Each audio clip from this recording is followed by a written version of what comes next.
finally, I am super excited to introduce our presenter, Mr. David McBee. So I met David in his role as an internet marketing trainer and was impressed with his presentation skills. When I found out that he had written a self-improvement book, I was intrigued to find out more. It turns out that, like a lot of professionals, David had focused so heavily on his career that his relationships at home were suffering. So he decided to do something about it. He committed to reading a positive book every day and then implement what he learned along the way. The result of that practice became Everyday Lessons Every Day, a journey from grumpy to grateful.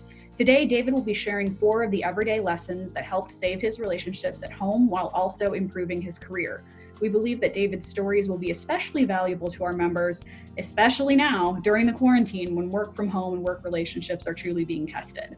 David has also worked remotely for nearly 15 years and will give us some of his favorite work from home tips. At the end of the presentation, and kind of throughout, if you want to unmute yourself, we'll open up the call for questions. We hope you enjoy today's presentation. David, take it away. Thank you very much. I appreciate that introduction, and I appreciate you having me as a guest. Can you hear me all right? All right, good. I just wanted to make sure. If you have any trouble throughout, just use the chat box. Let us know, and we'll see if we can fix things.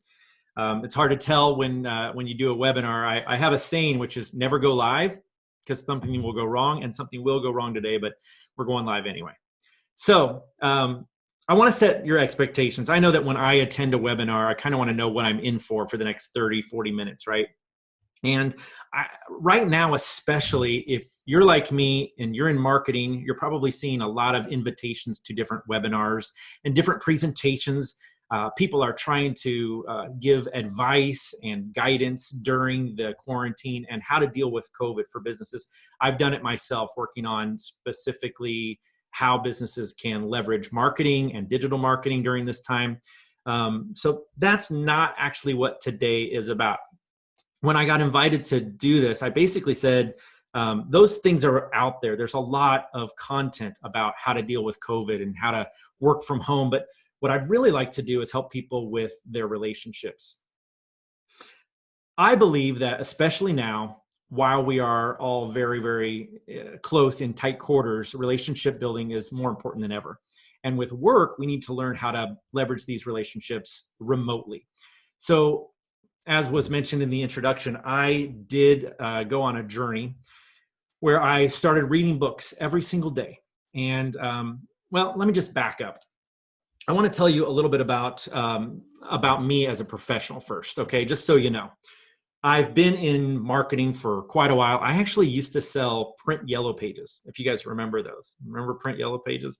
And believe it or not, I was one of the guys who sold them from a cubicle. I would call business owners. I live in Kansas City. I'd call business owners in Jefferson City or Rolla, Missouri, some of these most random places, and sell yellow pages. And then, of course, the internet came along and destroyed yellow pages, so I made that shift. And that's really what I've been doing ever since. I became a sales trainer and an educator.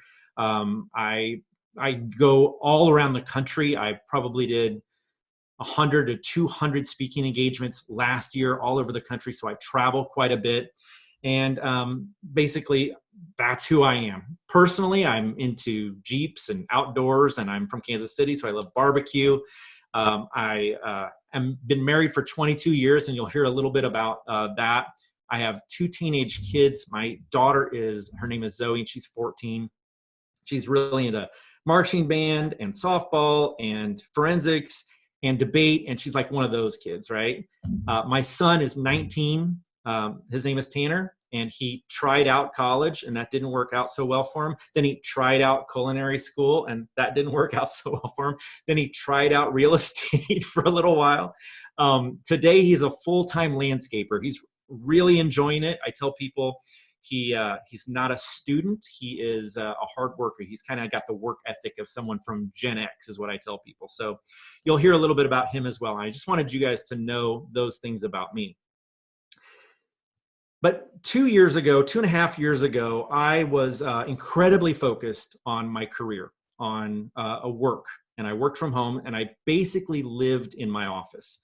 And I made the mistake that a lot of professionals I'm in my late 40s, I think, make, which is to overly focus on financial success, career success, work success, and my relationships at home actually were suffering immensely. Specifically, there was this moment when I grabbed my roller bag and I was heading out the door, and my family was sitting around the island in the kitchen, having some breakfast or whatever. And I said, well, I'll see you guys in a few days. And they barely looked up. The reality was they were not too, they weren't unhappy to see me go. I was a terror. I was full of anxiety. I was taking it out on my family. I thought my way was the best way, and I would teach them, this is how you do this. And I was always trying to fix things. And, my daughter would leave tornadoes around. That's my term for shoes and socks and clutter, right? And I would just lose my mind. She would leave her lights on. You guys have teenagers? They ever leave lights on, right? It got so bad, guys, that I was going into her room and stealing her light bulbs. I'm not even kidding. I took all of her light bulbs. I was that guy. She came to me one day. She goes, Dad, I don't even have a window in my bathroom. I can't see to shower. And I was like, I don't care. Use a flashlight. Like, I was losing it. I was causing so much tension in my home that no one wanted to be around me. And they certainly weren't unhappy to see me travel to go to work. But I remember that day specifically, I got on the plane and I was, up in the air, and I thought, they're happy that I'm gone. They might be better off without me. I mean, I was really bringing down the mood in my house all the time. And so I said, no, I'm going to make some changes. And that's when I decided to start reading every single day. I've always been a fan of self-improvement books, but I also recognize that reading is a great way to improve at anything, whether it's your profession or your personal life.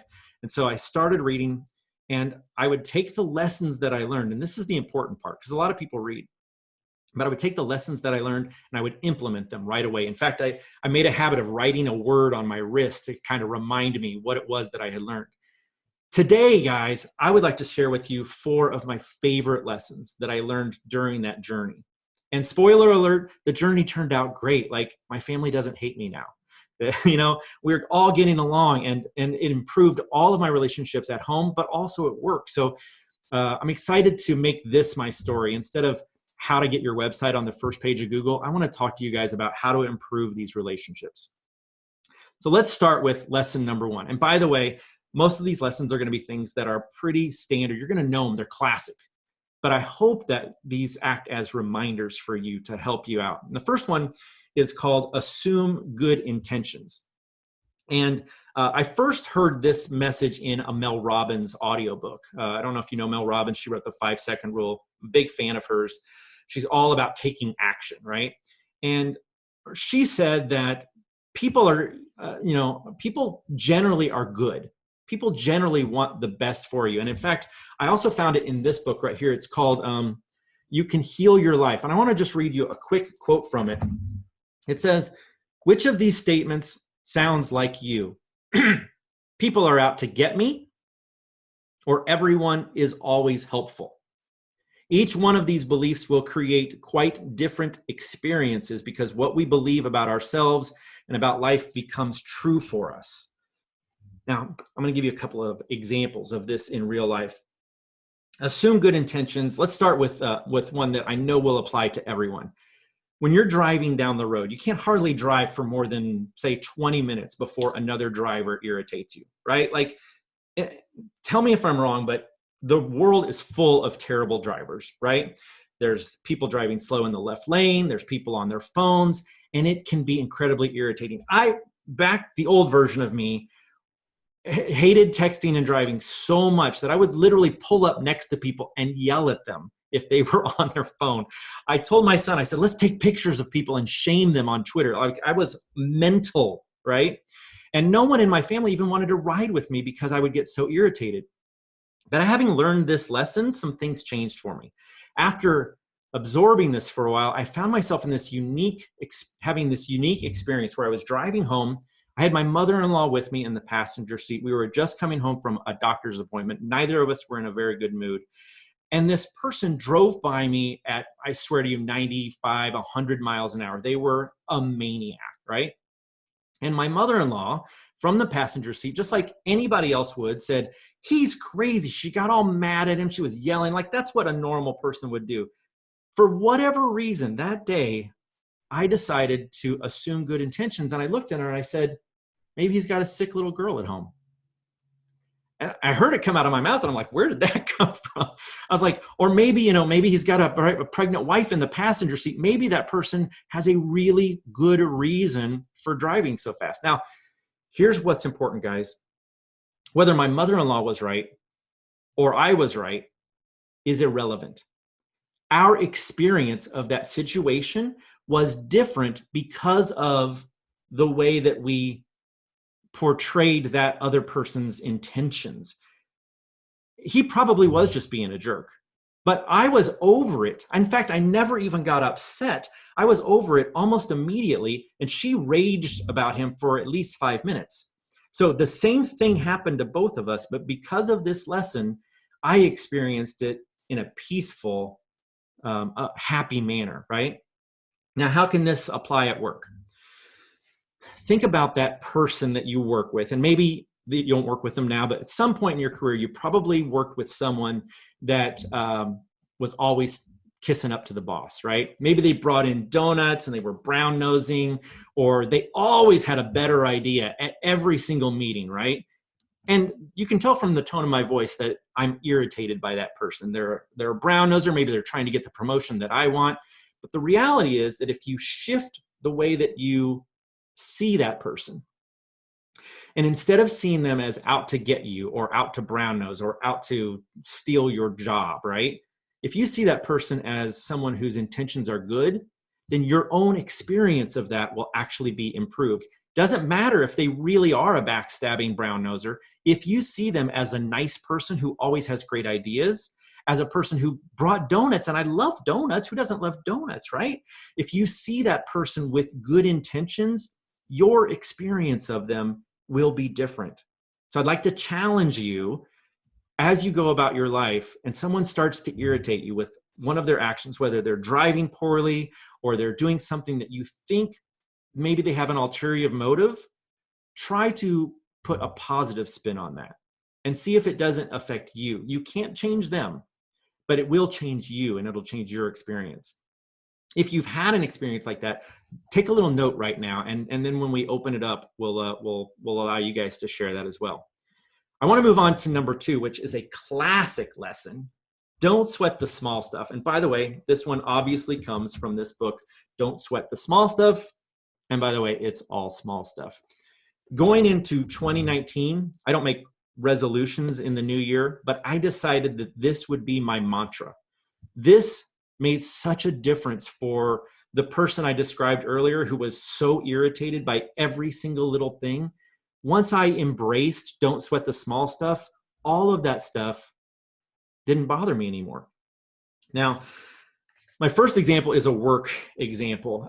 I maintain a mailing list of learners, and on this mailing list, a couple of weeks ago, we had 26,000 learners on this list. A person that I work with, the training coordinator, was working in our LMS, our learning management system, and somehow she accidentally tripped the welcome email to go out to all 26,000 of those people. Now, that's not ideal, guys. Some of these people have been with us for years, and now we're welcoming them. That's unprofessional. It looks bad. And frankly, we had about 1,000 people unsubscribe because of that. My instinct, of course, was to scold her, maybe not yell at her. I'm not that kind of guy, but I really wanted her to know that she screwed up big time and these were huge consequences. And then I remembered that I don't work in a hospital. When we make a mistake, nobody dies. It's just internet marketing. It's just a mailing list. And guess what? We still have 25,000 people on the mailing list. And those 1,000 that unsubscribed, maybe they weren't the people we wanted anyway, right? So let them go. And I told her, and I said, listen, yes, this was a mistake, but I'm sure you're not going to do it again. I know you feel terrible about it. And even more important, that's totally a mistake I would have made. So don't even worry about it. I'm not telling you that story to make me sound magnanimous or like the best person ever, but I am trying to tell you that most of what we experience at work, it's all small stuff. You know, even the worst thing that could happen, maybe you get laid off right now, maybe you get furloughed, maybe you get a salary cut, maybe you get fired. It's still going to lead to another place, and you're going to be okay. It's all small stuff, and we'll get past it. In my real life, of course, I'd like to say that I've gotten better about my daughter's lights. This morning, I walked upstairs, her ceiling fan were on. I just turned them off, right? It's just small stuff. And now I'm not sure how this is going to work, but I'd like to show you a video. Before I do, I want to tell you, I mentioned that I like to go off-road. I have a Jeep, and last year I bought this beautiful new Jeep. It was like my dream Jeep. And if you know much about Jeeps, you know the top goes down on a Jeep, right? Well, what you may not know is that there's two positions that top can go in. One can just go back, and when it's back, it sits up on top of the Jeep a little bit, or it can go all the way down. When it's on top of the Jeep, it extends the height of the vehicle by 6 or 8 inches. I forgot about that one day, and this happened. Now, bear with me while I try to share my screen, because I have a dash cam on my computer or on my phone, and I was able to record this moment. Ready? Next thing.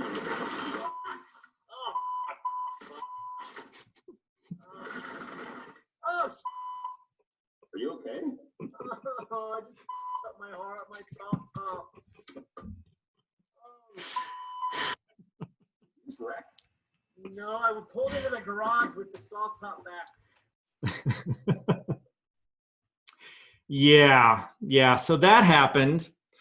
And the old version of me, I promise you that would have upset me for weeks, right? I did about $4,000 damage to my Jeep and a few $100 damage to the garage. But this was in 2019, and my mantra was, do not sweat the small stuff. And you know what? We have insurance. We got it fixed. It's just a car. In fact, the thing I was the most afraid of wasn't the accident itself or the damage or the dollars. It was telling my wife what happened.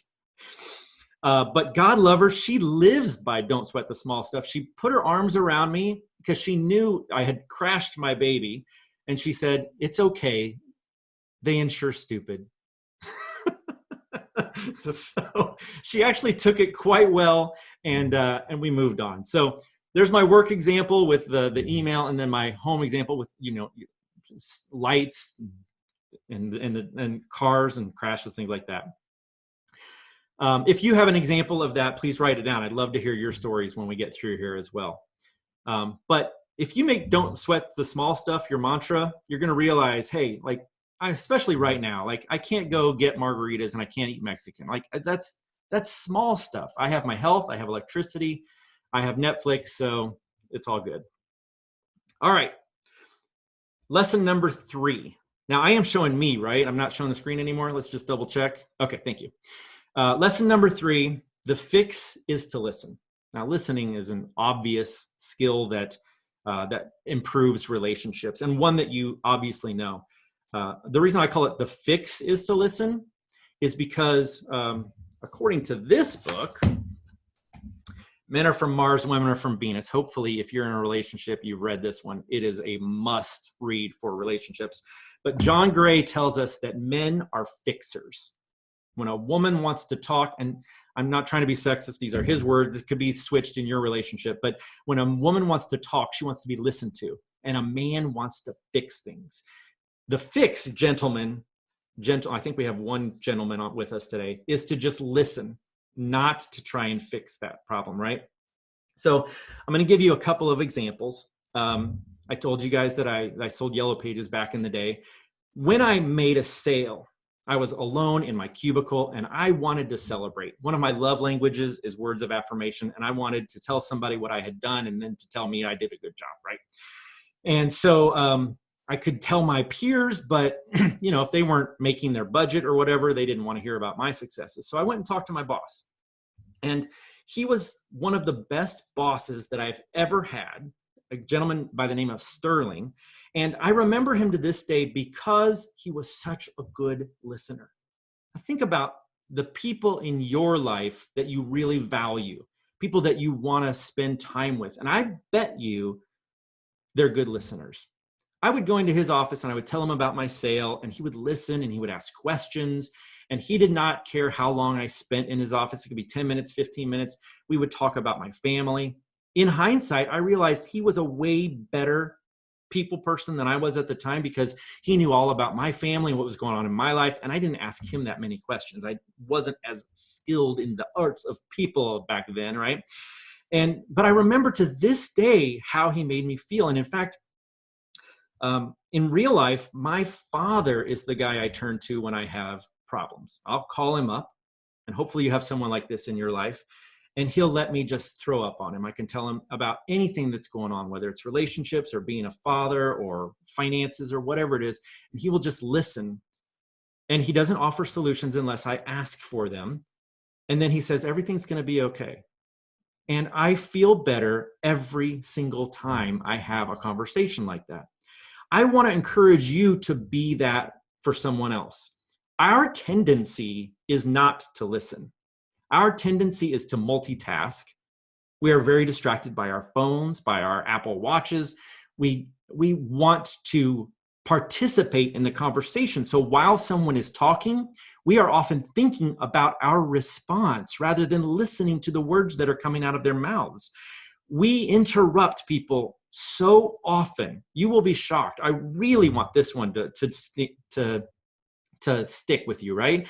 Because when you truly listen, you will really, really improve your relationships. In fact, my dad told me once, he said there was an old episode of Star Trek, and Captain Kirk beamed down to the planet and somehow he got injured. And this alien came along. It was a beautiful woman. She laid her hands on Captain Kirk, and for a moment, she took his injury away from him, and she experienced that injury. And then she was okay. And my dad told me once, I said, I feel so guilty always calling you with all my problems. Now that I'm a dad, I know how that must make you feel. You don't want to hear about your little boy hurting, right? And he told me about that episode of Star Trek, and he said, I feel like it's my superpower. I take away your pain from you for a little while, even though I have to experience it myself. And I've never felt more loved than I did in that moment, right? So I want to encourage you guys, be good listeners. It will make the people in your life feel so special. One more listening story. And again, this one is straight out of Men Are From Mars, Women Are From Venus. One morning, I woke up about 1 a.m. to my wife just tossing and turning and sighing. And I know that means she's got a lot on her mind. She's struggling to sleep, right? A lot of you ladies have probably had that experience, especially working moms. And I said, well, what's wrong? And she responded with my least favorite F word. She said, I'm fine. And I know what fine means. It means I'm burdened, but I don't want to burden you as well, right? So eventually I turned on the light, I sat up and I said, I'm here for you. I just want to listen. And she let it out, all of it. She talked to me for 10, 15, 20 minutes about all the things that were causing her anxiety. And I just listened, and I fought that urge to fix her problems, right? I just listened. Now, the reason I tell you this story is because in that moment, I absolutely know beyond the shadow of a doubt that that was the right thing to do, because once she got it all off of her chest, you know what she did? She rolled over and she fell straight to sleep. Everything was keeping her up, all this anxiety. She could not sleep. But once she got it off of her chest, once she was able to let it out and talk about it, and I listened rather than try to fix her problems, it made all the difference for her. So I encourage you, I challenge you, be a better listener, especially right now that we're all in such tight isolation, right? Now's the time to really listen to your family and your coworkers. Now, lesson number 4 actually does not come from a book. This came from real life, and the lesson itself gives it away. But basically what happened was this. The old version of me would come home from a trip, and my family would barely look up and say, hey, Dad, how was the trip? You know, I'd get a little peck on the cheek or whatever, and then they'd go back to watching the Kardashians, whatever they were doing. But there was always Maggie, my Australian Shepherd, who, when she saw that I came home, man, she was so excited, right? And if you have a dog, if you're a dog owner, you know what I'm talking about. They wag their tail and they just want to be pet. And my dog actually lifts her upper lip like this, a little bit like Elvis, but she's smiling, right? And she was just so happy to see me. And I thought, what if I took a page out of her book and treated my relationships like that? And so one day I decided that whenever my family came home from work, I was going to leave my office and I was going to come outside and just act like the dog. And I totally did that. My son had taken a college placement test that day and he came home and I was like, how was the test? How'd you do? And I was like enthusiastic, right? Like, how, did you have any trouble finding it? Did you pass the test? And it didn't really come off like an interrogation. It came off a little bit more like Buddy the Elf, actually. So he was kind of laughing at me like, what's wrong with you? But he opened up and we talked for 10 or 15 minutes about this placement test and what was going on with him. And I know it made him feel special. Then my daughter came home and she plopped down on the couch and kicked her shoes off and grabbed some Cheez-Its and her phone. She did not want to talk to me. But I thought, well, what would the dog do? And I thought, well, a dog would lick her face. And I didn't think that was such a good idea. So I tickled her. And that was the key, right? Tickling my little girl just always got her to open up. And we chatted for 10 or 15 minutes. And she just opened up. And I was like super enthusiastic to hear about her day. And then my wife came home and I ran to her and I put my arms around her. I think I might have actually licked her face a little. But I was wagging my butt. Like, she was like, what is going on? Did you crash the Jeep again? And my daughter was like, no, Mom, he's just being crazy today. And I didn't tell them that I was acting like the dog. They didn't even find out until several months later when I published my book, and that was one of the chapters. But they all remembered that day as a day that made them feel very special. Now at work, it's the same. I'm lucky enough to get to go and meet clients and learners in real life after having interacted with them over the internet. And sometimes they just make me feel so special. Somebody asked me for a selfie the other day. I thought that was absolutely nuts, but I remember how big it made my heart feel, right? And so I think that if there's a level of acting like the dog that's silly and you can get away with your family, but there's also a way that you could take that into your work environment, especially right now while we're in quarantine. I think once we get out of quarantine, the hugs are going to be rampant, hopefully, and just like meet your peers and your fellow workers and your clients with such enthusiasm that they are always excited to see you, right? Think about what we learned from the dog and see if you can implement that at work as well. Now, those are my 4 lessons. I hope you guys like those. I hope that you feel like those will add value to your life in this crazy time. Now I want to give you a couple of work from home tips because I have been at it for a little while. And these are pretty classic, but I think they're important. The first one is, work your own hours. If you have a position where your boss or your peers will allow you to have some flexibility, this is huge. For 15 years, I have been getting up at 7 a.m. My peers don't really roll up into their office until about 9, but I will go straight to work at 7 and work from 7 to 9. That's just when I want to work. I don't take long lunches. I usually grab something out of the fridge and, have a sandwich or a smoothie while I'm working. But that allows me to stop at 2 o'clock and go do a workout or a run. It allows me to unplug at 3:30 when my daughter gets home from school and spend a little time watching Ellen with her in the afternoon, or whatever that might be. It also allows me to go back to my office at 10 o'clock at night when everyone else falls asleep and I have a big project due the next day. Don't feel like you have to work a specific 9 to 5 unless that's what your employer is asking of you. So that's my number 1 work from home advice. Number 2, and this is really important, is you have to set limits, because you will find that, oh my God, I've been working from 7 a.m. until 7 p.m. You have to set limits. You cannot live to work. You work so that you can live. Don't forget that, right? And I was super guilty of that. I remember being at the dinner table and Slack would come in on my phone and I would stop what I was doing. I was like, this is work. I have to deal with this right now. The truth is, you don't have to deal with it.